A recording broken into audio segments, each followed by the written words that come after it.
What's going on, Browns fans? Spencer German with you alongside Anthony Moeglin as we have locker room cleanout day to talk about here in Berea. I did make it home safely. I guess that's the best news of all. Not so long ago, I was standing on a field in Baltimore. So glad to be here. Glad to be safe. Glad to be, wrapping things up on a disappointing season, obviously for the Cleveland Browns, who finished the year 3-14. And today was really about sort of getting a chance to reflect on that with head coach Kevin Stefanski. And with the players in the locker room who, are getting themselves kind of packed up and out of here for a little while and taking a break as they tend to do this time of year. And there were some interesting comments made. I think first and foremost, Anthony, we probably need to start with the lead story of the day, which was, of course, that the team parted ways early this morning, pretty much like 12 hours after their season ended in Baltimore last night.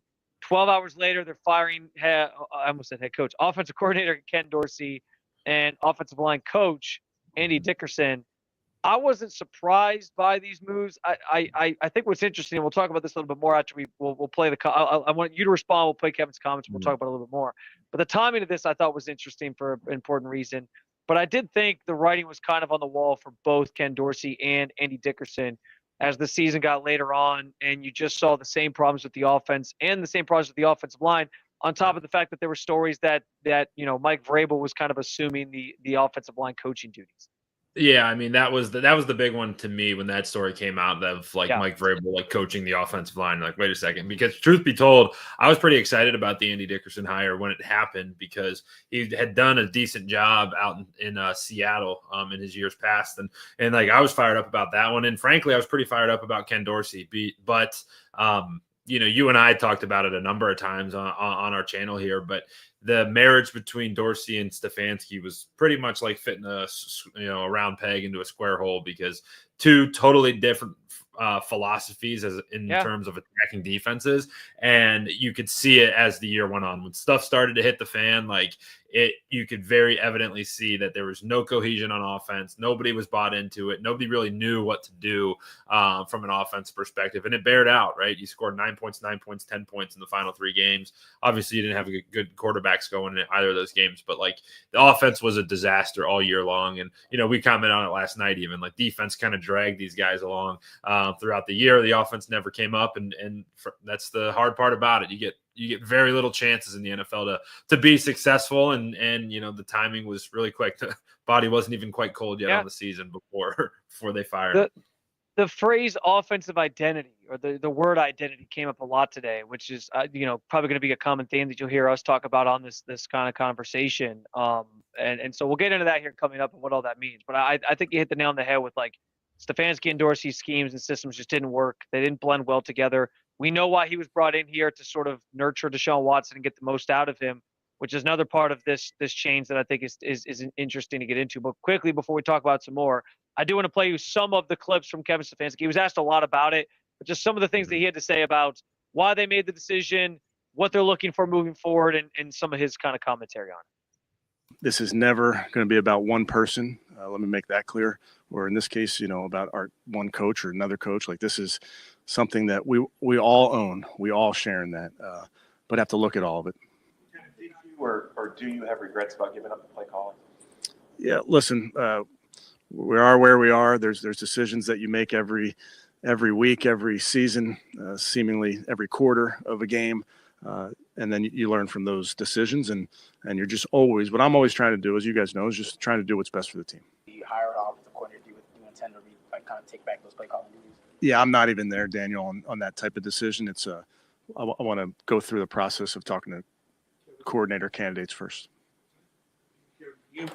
Are there other potential changes that you are looking at, or is that something that could happen whenever you do make a decision and hire a new OC? Yeah, I don't anticipate any major changes. Launch your coordinator search right away. It's in the building that you'll talk to. There are guys that I'll talk to in the building, yes. Is there a specific quality or qualities that this new offensive coordinator must have that you haven't had before? No, I wouldn't say there'd be anything specific, one quality. I'm just looking for, we are looking for somebody to come in and help us share in a vision where we can go play sound, explosive offensive football. I feel confident that we'll be able to do that. I didn't include in there. He was asked about, who's going to kind of lead the search, and he mentioned himself, Andrew Berry. I think he said the word others or some other people. It'll be a collective effort is kind of a go-to phrase for this organization, so something along those lines. But you kind of get the gist of it there. They're not trying to put all the blame on like two people. Sort of what they're looking at. I thought that last answer on like what they're looking for and the collective vision and kind of being on the same page was kind of the key point of that. And I do think that's important because it did feel like throughout the season, him and Dorsey, their offense is just like you alluded to, Megs, like didn't mesh well to kind of work towards the same goals. And so this is where it gets interesting for me because last year they fired Alex Van Pelt, but it took some time to get there. They didn't do it so quickly after the season ended. This feels to me, and I this is just kind of reading tea leaves here, but this does feel like a situation where Kevin Stefanski's kind of saying, listen, we tried it your way. Because what did we hear about last year, right? We heard that the moving on from AVP and bringing in somebody like Ken Dorsey, who was supposed to be able to tap into Deshaun Watson's skill set, was a kind of organizational or ownership-driven move. It was pressure from higher up. And if that's true, then I think this is Stefanski saying, we tried it your way. We tried to bring in this offensive coordinator. We tried to make these things fit. It didn't work. Now it's my turn to pick an OC that like works and we can all kind of get on the same page. That's my read of the situation. I could be wrong. And we can find out more later about that. But that is, to me, what it feels like. I would add to that, too. If you go back and watch the entire Stefanski press conference, it happened early in the press conference, but he slipped up, and he never does this.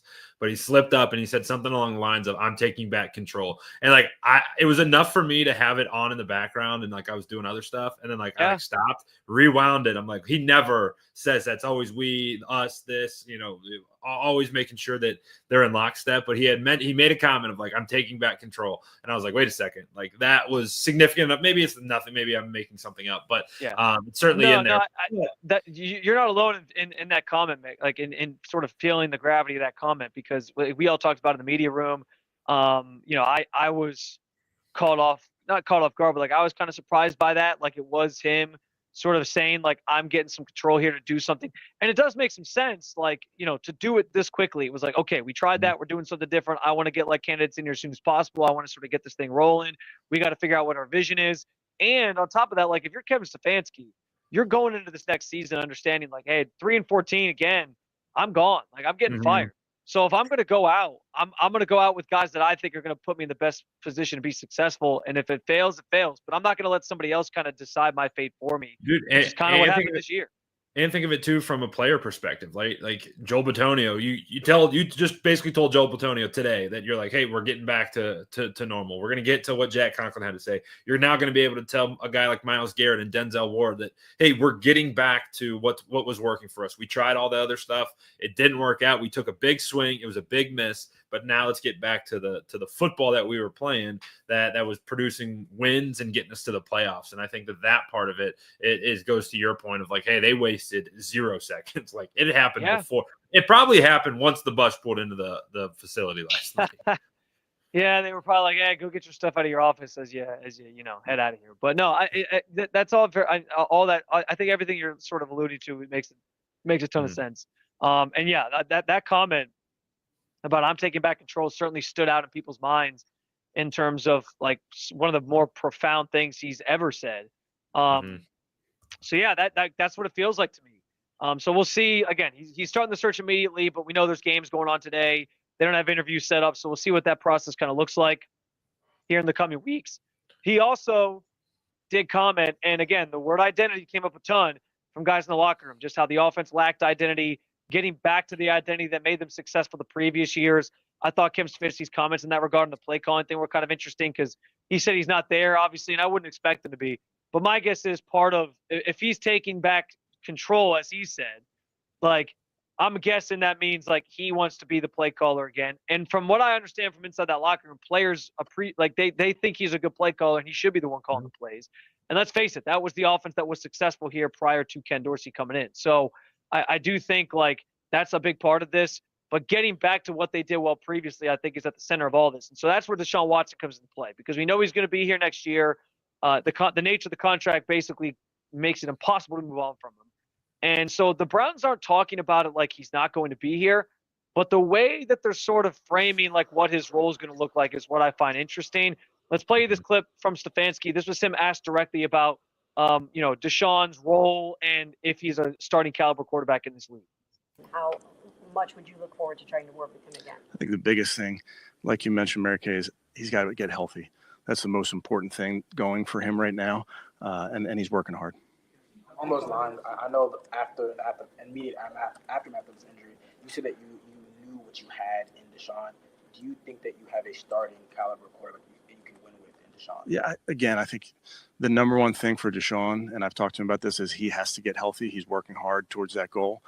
Obviously, and then we need to be more consistent, and that's at the quarterback position. That's at every position, certainly on the team, but speaking specifically to the offense, we need more consistent play. But for Deshaun, the number one thing that he needs to do is get healthy.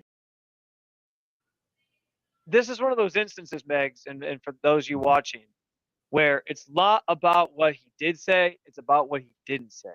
And think about where we were in week 6 after the Eagles game, where he's asked, like, is Deshaun still your starting quarterback? Do you still believe in him? And he's telling you, I still believe Deshaun gives us the best chance to win. Those are his exact words. And here we are, several, end of the season, 12 weeks have gone by. The team's kind of reconciling with the fact that they were 3-14. And the thing he's focused on right now is he's got to get healthy. To me, the injury part of this is an easy way for the organization to frame, like, we just can't trust that he's going to stay healthy. We got to sort of start thinking outside the box at the quarterback position. But it also suggests that, like, they are not tied to Deshaun moving forward. And this also links to the offensive coordinator change, because I think, like, the goal now is we're throwing out the idea of, like, let's just get they're not trying to make it this Deshaun Watson utopia anymore, is my read on the situation. We're not getting the offensive coordinator that should pull out his skill set. We're not going to just cater everything to Deshaun Watson, everything that he wants to do. We're going to go back to what we know we do well. And if Deshaun can play that offense, great. If he can't, we're going to have some other options here. That's the feeling that I get from this entire sort of how he talked about Deshaun today. There's no question about it. And there's one thing that I watched today for specifically, and is that, like, Kevin doesn't make mistakes. So, like, especially in media, like, he doesn't. Everything is planned out. We joke about company-wide answers, but, like, they have them, and he doesn't mess up. And like you said, it is a total 180 from how they talked about the situation in the past, opposed to what they're going to be saying going forward. And you bring up a good point about just the longevity of, hey, this is going to linger. He's going to be on the team next year, regardless of anything, just from his contract perspective. But this Achilles injury does give him an out. Like, it really does. Because we're seeing 2 older guys in the league right now. Obviously, Kirk and Aaron Rodgers are much older than Deshaun, but based everything we've said about Deshaun is his athletic ability gives you another level of his game. Well, that's now going to be gone, right? That's with an Achilles injury and being a year older, a year more rusty or whatever. That's going to all be out the window. So them being able to use this use this injury as an excuse for this situation is it actually kind of works out in their favor pretty well. It does work out in their favor. And yeah, I just think the other thing that he was asked about was, like, are you tied to, getting quarterbacks in this room around Deshaun that are similar skill sets? Like we saw this past year, where it's like, hey, let's get Jameis Winston in here, who he has a good relationship with, and let's get, DTR. And they had Tyler Huntley during the offseason as well for a long stretch of time. Like, they tried to get these guys that all kind of would fit the same system that Deshaun could run, even though Jameis is a little bit different, but he was more so from, like, the PR side of it. Like, he's been through similar things. Guy, kind of a mentor that you can fall back on, that type of stuff. And he was even non-committal on that. Like, it was very much like open-ended, like, we're going to look at everything. We're going to try to assess, like, where we can get better. Those kind of generic answers that Kevin Stefanski likes to give. And I think that's telling. Like, it's telling to, again, they are not going into 2025 trying to build this Deshaun Watson utopia anymore. Yeah. They are committed to, we got to find a way to win, whether that's with Deshaun, whether that's out Deshaun. That remains to be seen. I also thought it was telling, as we talked about the identity concept that kept coming up today. Jack Conklin was asked directly about Deshaun and if he's back next year, like, how this thing how you make it work with him. And I thought this was one of the more telling quotes of the day, just what he had to say about why it didn't work and how it has to work moving forward. I think it's just, creating our own identity, what this team needs. I think creating around an individual makes things tough for everybody else. And I think you have to stick with what this team's been built around. And if we can do that, I think we can have a lot of success with Tim at quarterback.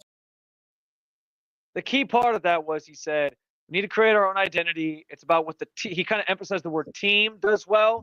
And he said, when you try to build it around one person, it doesn't always work. And I mean, again, all the things I referenced in this conversation, they spent all the last couple of years, like, it's about Deshaun, get him the right weapons, get him the right offensive coordinator. It was about doing everything right to set up Deshaun Watson for success. And you have an offensive lineman who blocked for him telling you, I think we need to go back to like what we do well and have multiple ways we can beat people and run the football better and use our offensive linemen to their strengths, which this offensive line was sort of built around Kevin Stefanski's system. Like, I thought that was so telling, and it was kind of echoed by other comments throughout the locker room. Joe Bitonio talked about like getting back to running the football, getting back to Kevin Stefanski's system because they had so much success with it. So all those things I think come into play and matter. But I thought Jack Conklin said it maybe more. He was maybe more direct with it. He was more forward and direct with it than maybe some others were. Yeah, I mean, that whole Jack Conklin interview is certainly worth the watch. I'll link it in the description of this video here in just a moment. But like, he not in a disrespectful way or abrasive way, but he said a lot about what his opinion is of this team, why things went wrong, and that was very, very telling. And I'm sure that if Jack Conklin's saying it, it's shared. That sentiment is shared throughout the locker room, and I'm sure it's shared throughout the offensive line as well. Yeah, I mean, no doubt about it. And I mean, those guys talk. They understand. Like, they saw the same problems this year. And I mean, it's funny because it's not that they're trying to do it in a respectful way where they're not just like throwing Deshaun completely under the bus. But I think they understood like what the problem was, and I think they understand like how do you go from being successful, making the playoffs 2 out of 4 years, running a certain system with a certain sort of style of quarterback. And then you go to this other guy and it's just like a complete cluster. Like so they're not stupid. And so I thought that was pretty interesting that Jack sort of said that. And he talked a lot about just like getting back to the basics and getting back to what they do well.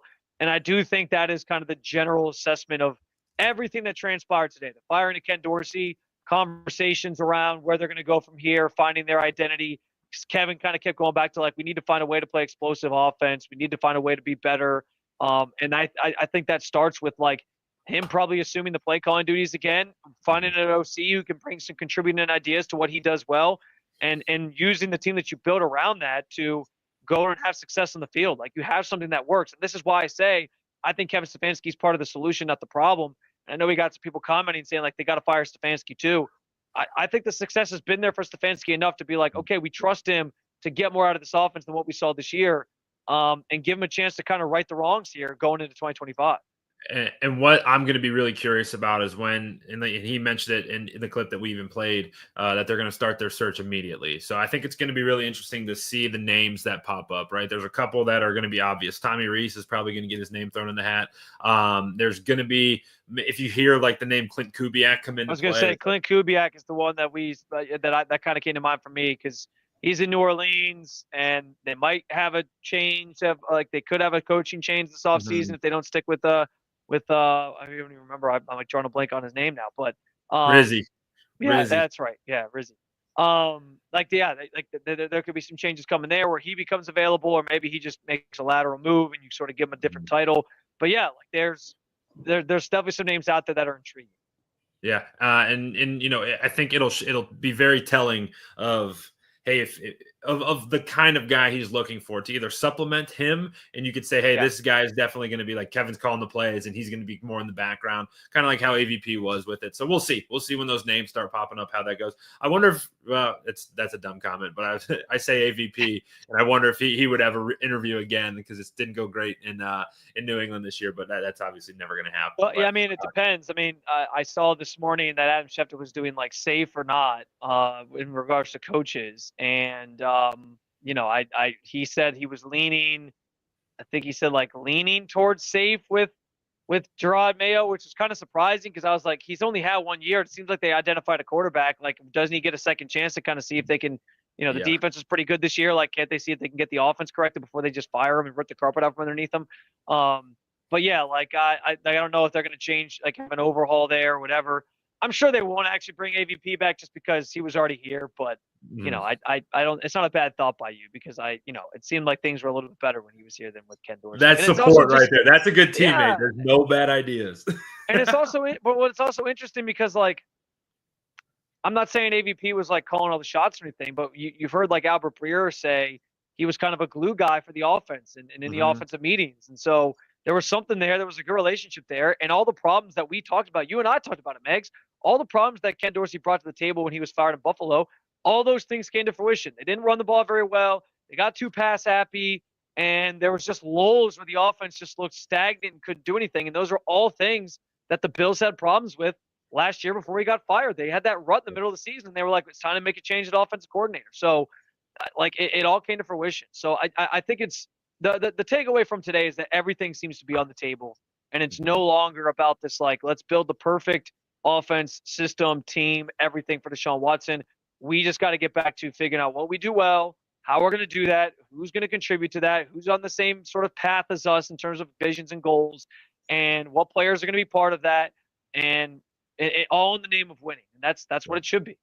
Yeah. And like you said, too, the urgency is going to be really high, right? Because if we're sitting here in the next 10 months and the Browns are 0-6 or 1-8 or 2-7, like Stefanski gone, Bear. So like this is urgency is going to be, it's never going to be higher than it is right now to get it right. And I think they're going to hit the ground running. Like literally once these games end today, I think you're going to start seeing some action start to happen from Cleveland. Yeah, no doubt about it. Things will start heating up a little bit, and we'll have you covered with whatever plays out during the offseason in relation to the Browns and their offensive coordinator search and other changes, quarterback room, and much, much more. You can find more content like this at the Cleveland Browns and SI YouTube channel, including all the press conferences and conversations from today inside the locker room and Kevin Stefanski. That's all up at the YouTube channel. You can also find some of our written content at Cleveland Browns on SI or SI.com/NFL/Browns. You see the website there on the little ticker at the bottom. I got a piece up sort of along the lines of what we talked about here in this conversation with some of Stefanski's quotes just about Deshaun Watson, about the offensive coordinator change. And obviously we got some other good stuff up there. So I think there was a piece that went up about like potential offensive coordinators to keep an eye on. So a lot of good stuff still to come. There's a ton to dissect and break down from today. So keep on following along over there. And as always, get all your Cleveland Browns coverage and content with us, the Cleveland Browns on SI. For Anthony Moeglin, I'm Spencer German. We got Andrew Berry tomorrow. So we'll be back hopefully with another conversation about what Andrew Berry has to say about this season that was and what awaits this team in the offseason. Until then, take care, and we will talk to you guys soon.